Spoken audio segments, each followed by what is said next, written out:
I'm Billy S, welcome back to the channel. Today we're talking broad strokes as I reveal my favourite feature of each Soulsborne game.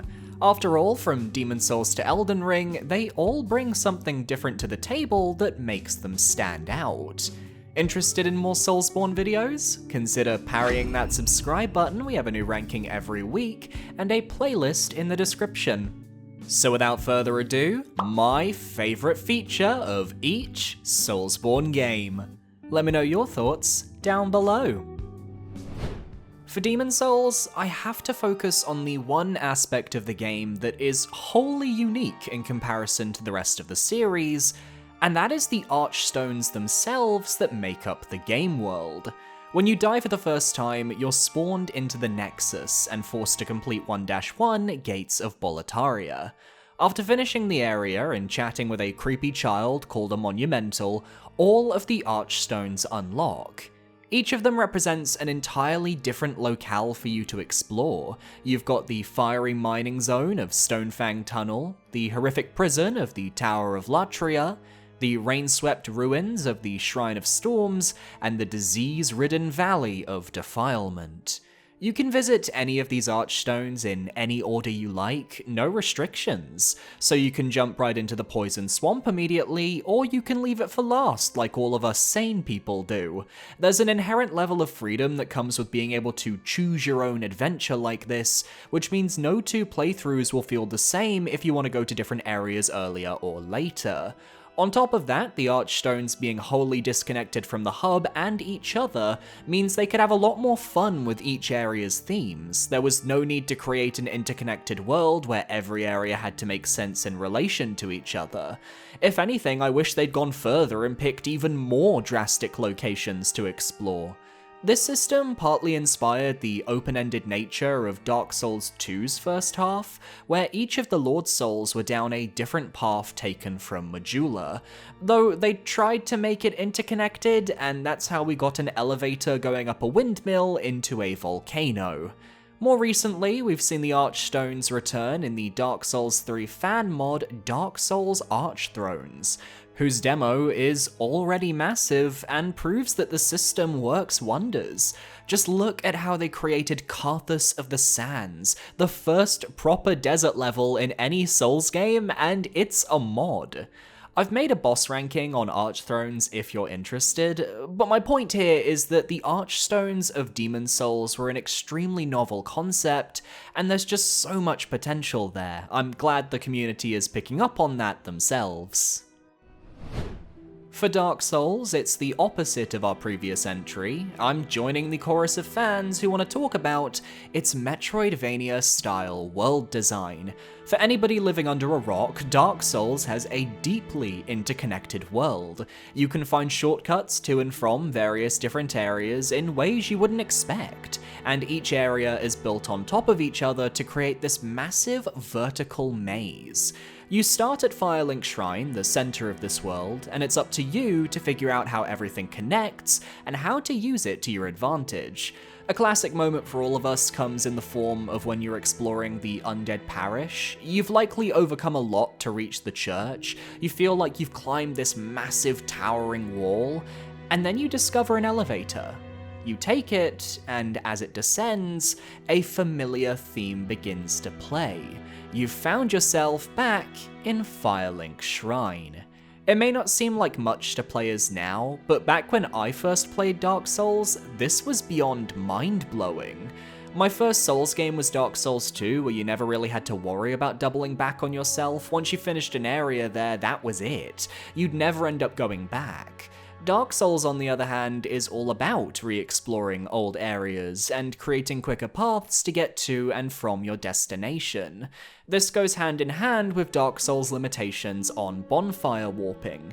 You can't teleport anywhere until you obtain the Lord Vessel from Anor Londo, and even then you only have a small selection of bonfires you can choose to warp to.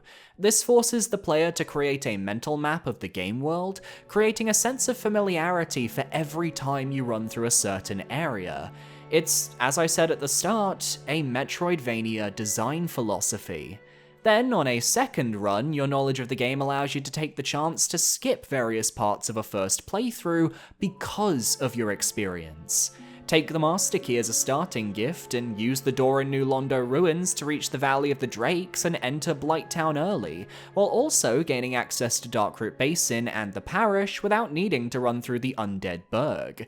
You skip the Upper and Lower Burg, the majority of the parish aside from the church, the depths, and the Blighttown descent this way, allowing a quick path to Sen's Fortress, Anor Londo, and beyond. Or how about when in Tomb of the Giants, you're able to see both Lost Izalith and Ash Lake in the distance? Being able to see a distant playable area from an entirely different zone is one of my favorite things in video games, because it helps make the world feel real. I could map Dark Souls by heart, something I cannot say for the rest of the series, and the world design is exactly why it remains so ingrained in my mind. For Dark Souls 2, this is a tricky one. It was my first Souls game. I've got a lot of attachment to the land of Drangleic, and a large part of that stems from how well the game introduces you to the plight you face as the player. For once, there's nothing about linking the first flame or going on this brave quest of old. You're a bearer of the curse, just one of many who have found their way to Drangleic seeking a cure. The opening cinematic displays in surprisingly horrific detail how the curse strips away everything that makes you, you. Your memories, your feelings, your appearance, it all eats away until you finally go hollow. So you stumble into this land rich with its own histories that have long since passed, all having been affected by the curse, and I really enjoy that relatable motivation as the player to survive here. If it's not obvious, this segment is going into Dark Souls 2's lore. Not just that of the player though, but of the whole mythology surrounding Drangleic as a whole. I don't think there's a Soulsborne game that goes into as much depth when it comes to every boss and every location you explore, and I stand by that statement even in an Elden Ring world. While I can't go into too much detail during a video like this, there are a handful of lore tidbits I really enjoy. The kingdoms of Alken and Ven, which are referenced through Belfry Sol and Belfry Luna, receive a startling amount of information despite being completely irrelevant to the places you explore in-game, to the point where lore theorists believe that the Prince of Alken and the Iron King were actually one and the same person. Naturally, this ties to Mitha, the Baneful Queen, who was in love with the ruler of Alken, but never received love in return, for he was smitted with the Princess of Ven. How about the way the main antagonists of the game all relate to the events of Dark Souls? Nashandra, Alana, Nadalia, and Alsana were all birthed as shards of Manus, reborn following his defeat in the Abyss against the chosen undead. Thus, they each craved their own form of power and chose powerful kings to latch onto. Nashandra chose Vendrick and led Drangleic down a dark path, causing war with the giants, and ultimately coveting the throne of want, her want, so that she could rule Drangleic with no opposition. Alana took over Sholva, Nadalia attempted to court the Iron King, though she arrived far too late, while Alsana ended up shifting to the light when the Ivory King proved to be such a good person that she was moved by his actions and his eventual sacrifice. And of course, I can't touch about the lore of Dark Souls 2 without bringing up Uldir. I'll talk about him in more detail in a future video, but the concept of a character who discovered the truth about the undead curse and how it was tied to the ages of fire and dark initially created by Gwyn in Dark Souls, and how he tried so desperately to break that cycle only to find himself thrust into nothingness, well, it's tragically brilliant. Uldir was able to break the cycle for himself, but at the cost of being deformed beyond belief and taken out of the regular flow of time and space, only appearing in the briefest of moments to test our player and the resolve we share. He sought to find meaning in a meaningless world, which, when you think about it, is the most human thing one can do. Dark Souls 2 presents the best lore perspective on the perpetual cycle we're put through, which is why I'm bloody infuriated it got shafted when Dark Souls 3 came along. So much rich history and lore that was left on the cutting room floor, but at least you, my viewers, know the truth. Dark Souls 2's lore is exquisite. For Bloodborne, this might be the only time in the video where I focus on actual combat mechanics, because I think that Bloodborne's trick weapon system and its firearms are a genius way to shake up the usual formula. In regular Souls games, you can find hundreds of different weapons, all separated into various classes.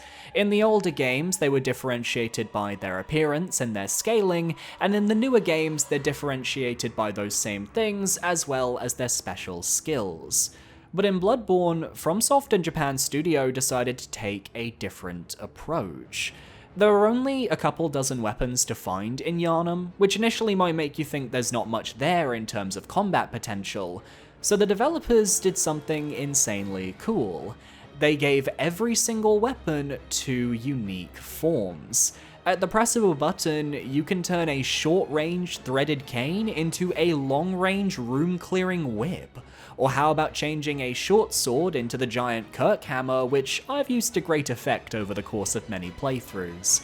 The small hunter's axe, which gains an insane amount of reach when in its trick form, Ludwig's holy blade, which has a short speedy variant and a massive strength style heavy sword that can decimate beasts, and then you add DLC into the mix, which added a dozen new weapons, including the Whirligig saw, the Amygdalan arm, Simon's bow blade, I mean come on, a blade that becomes a bow, Lady Maria's Rakuyo, the Moonlight Greatsword, the Boom Hammer, the list goes on. Because every trick weapon has something that makes it feel unique, you can very easily switch up your playthrough at the change of a weapon. On top of that, Bloodborne also changed the game with its gunplay. Unlike other Souls games, you can't use shields in Bloodborne, with the only viable option being a wooden plank. Don't think you should try it. Instead, you're given a gun and a ton of bullets you can farm as you progress through the game. Shoot the gun at an enemy as they're about to hit you, and you'll be able to stagger them, allowing for a traditional visceral attack for massive damage. The guns are all different as well. They have their own scaling stat in Blood Tinge, which means if you really want to make a gun build and run around with a cannon strapped to your back, go nuts. And you can even sacrifice HP to gain more bullets, so you're never gonna run out. It all blends together to create an aggressive style of play that has you dodging into enemy attacks and doing damage to regain health with the rally system, which is all just a refreshing take on a genre that had long since been about hiding behind shields and taking pot shots.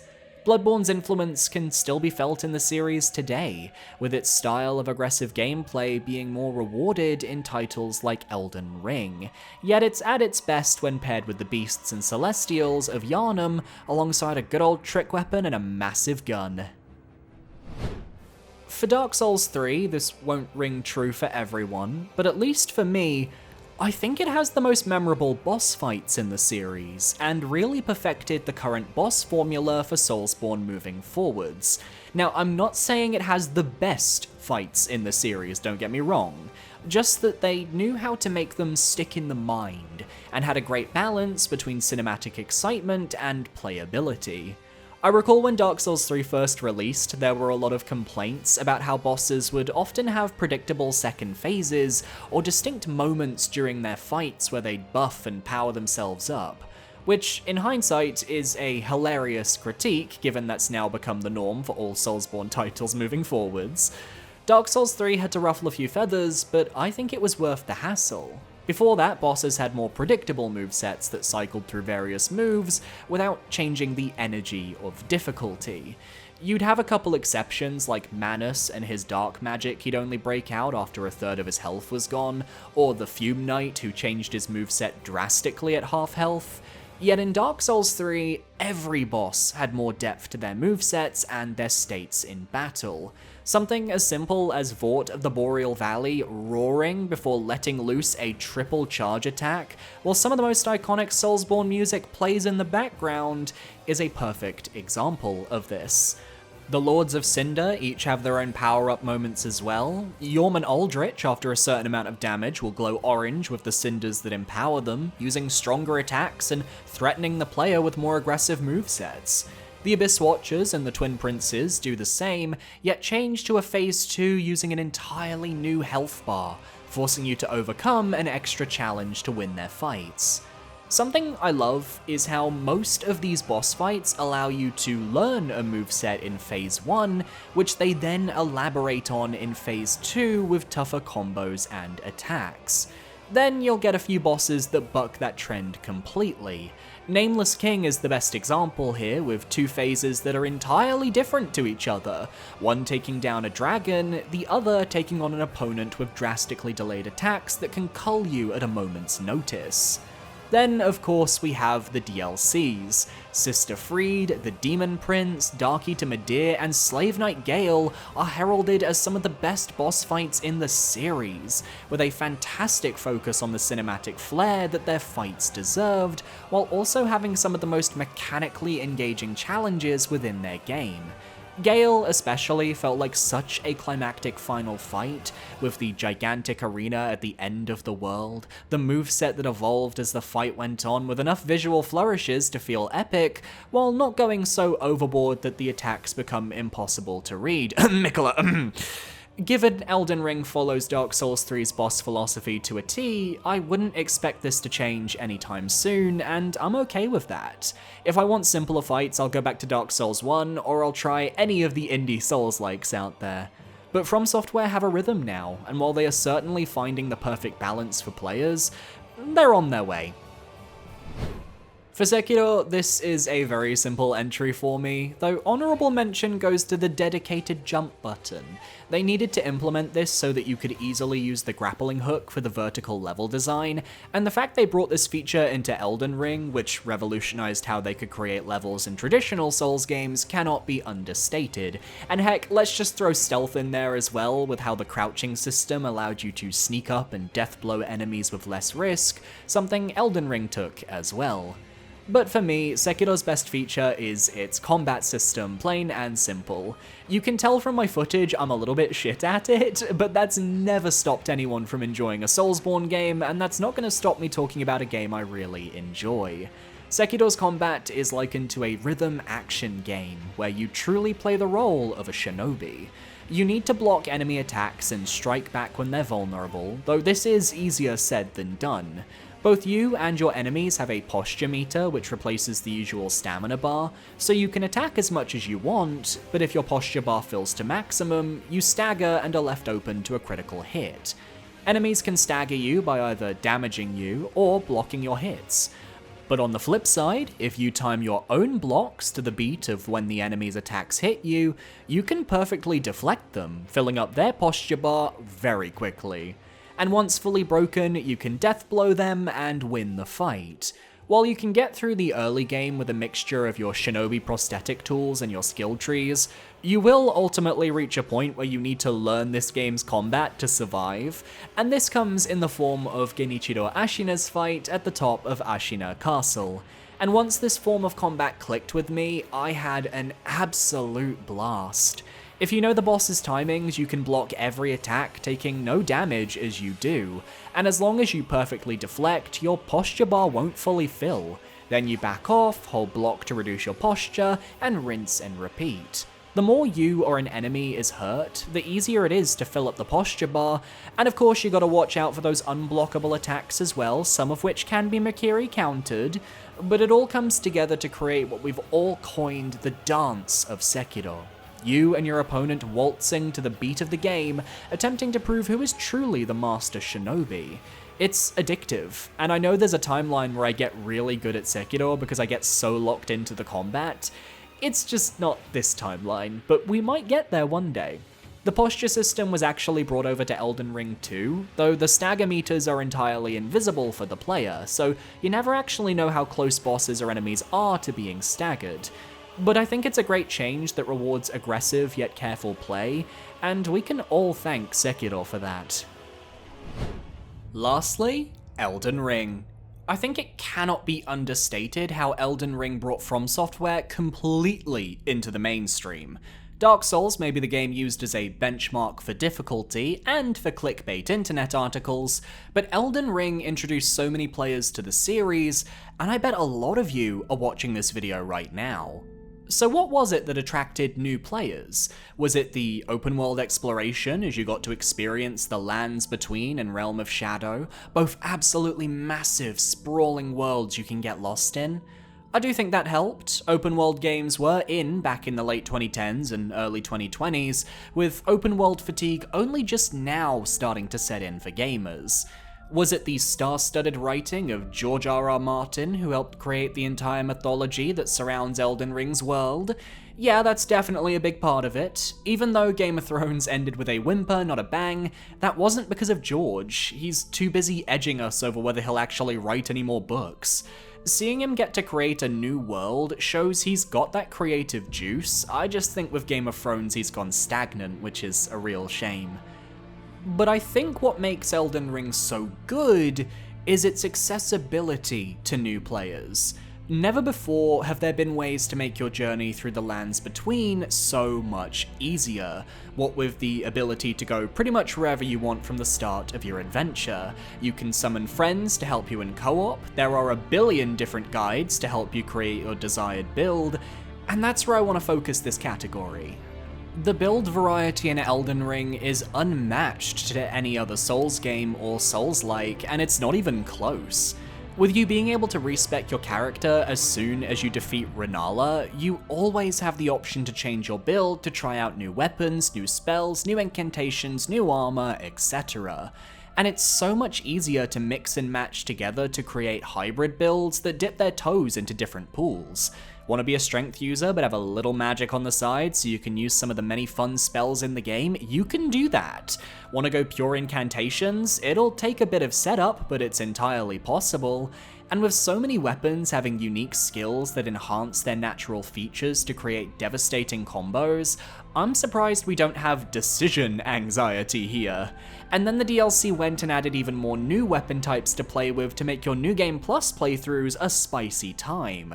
Great katanas, light greatswords, smith script weapons, claws, a giant fucking sunflower. The sky is the limit. There's always a weapon or a shield that can help you through any given part of Elden Ring. There are so many ways to cheese the experience to make it more accessible, and that is fantastic. Give me all the gesso. I can add it to my delicious mac and cheese recipe. That picture you're seeing on screen, by the way, I cooked that. Let me cook. At this point, From Software have cracked the casual market. They know exactly what works. And that makes the idea of their next game all the more exciting. And you know, they do tend to release their major games every 3 or so years. 2025? I think we'll be seeing teasers for their next game for sure. And that's my list. Which From Software features are your favorite from each game? Let me know down below, and be sure to parry that subscribe button so you can stay up to date on all of my future videos. We're trying to reach 30,000 subscribers by the end of the year, so if you want to help out, that would be amazing. A massive shout out to my YouTube channel members who have supported me for another month. Thank you guys so much, you're amazing. And a massive shout out to my social medias. If you want to follow me, I would recommend my Blue Sky. I think it's honestly the best place to go at the moment. It's where I'm trying to be my most active. And I hope you guys have a wonderful Tuesday afternoon or whenever you watch this video. Adios.